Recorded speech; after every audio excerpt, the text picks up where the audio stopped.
How can a person avoid doing harm to their family through inherited wealth?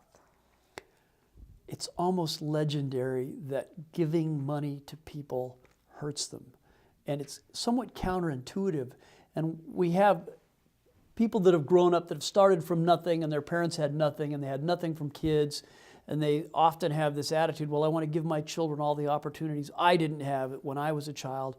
And so we have this very strong biological impulse to give as much as we possibly can to our children.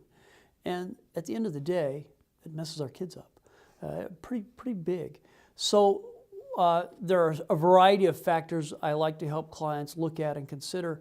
And one is just being aware of it, just recognizing that giving anyone something for nothing is damaging. In my law practice, I have represented over the years dozens of people that have won the lottery. And I have witnessed firsthand some of the consequences that can have in a family. I've also seen people inherit money and have that wealth come to them at a time in their life when they're just in a bad place. If they're in the middle of a divorce, or if they're in the middle of a financial crisis because of a business, or if they're having medical issues or substance abuse issues. There's all kinds of factors in life that can impair our judgment, that can cause us to behave towards our wealth in a very unhealthy manner. So a couple of factors I want to mention. One is that children should see it coming. The idea that we can protect our children from the evils of inherited wealth by pretending it's not going to happen is no more effective than pretending we can protect our children from unhealthy sexual decisions by pretending they're going to grow up and never know anything about it or do anything about it. The reality is we're far better off being very deliberate, very open. It should be a topic that's regularly discussed at the family table. Some other factors, children, even from a young age, should do something for what they get. There should never be a something for nothing going on in a family. Another critical factor is that we should never use our wealth to bail our children out of their foolish decisions. Sometimes when we have money, we think, well, okay, if I can write a check and make this problem go away, it's not a real problem. And that just does not work with people. When we bail them out of their bad choices, we create the false sense that bad choices don't matter. Well, they do matter. And some of the most healthy things we can do for children is let them suffer the consequences of their stupid choices. And it's far better for a 9-year-old to make a dumb choice with money and suffer the consequences of that choice than a 32-year-old or a 50-year-old.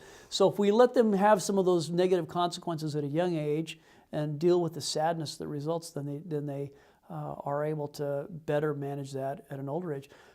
A factor we've already mentioned, a family should be openly and conspicuously among themselves involved in charitable giving. When I say conspicuous, I don't mean we flaunt it in front of our neighbors and say, oh, look what I did. I mean, as a family, we do it deliberately. So if mommy and daddy tithe, for example, their children should know they tithe.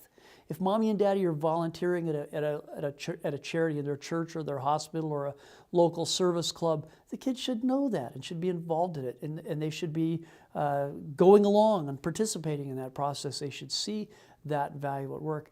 And I guess the last thing I'll say is, in a perfect world, we give our children all the opportunities to grow up, and they grow up to be perfect individuals. But I've yet to see that happen, including with my own children. Children are people, and they make human decisions, and some of them are wrong. So the other part of that is to put together effective planning so that when bad decisions are made, the money does not become a destructive force. Money is like moving water. It will take whatever is in its path with it. And if we're in a good path, it will take us to good places. If we're in a bad path, it will take us to bad places. So we need some, I irrigate, I live on a little irrigated lot. So we can manipulate what's going to happen with the water by putting dams and causing the water to go this way or that way. That's one of the functions of effective dynasty estate planning, is to have some safeguards in place. So, oops, we're in the middle of a marital breakup. How are we going to handle that with the money? Oops, we're in the substance abuse issue. What are we going to do with the money to protect it? oops, we're in a business failure, oops, we're in a medical crisis. All of these little things, all these oopses in life that put our wealth at risk. If we have effective planning in place, we'll have tools ready to deal with that so the wealth is protected and so that the individual is protected from the harmful consequences of wealth. It's kind of a long-winded way of saying the message. The important thing is that, and there's lots written on this, that we're aware of it and that we are deliberately implementing structures and deliberately taking responsibility for that in our families to cause wealth to be a blessing rather than a curse.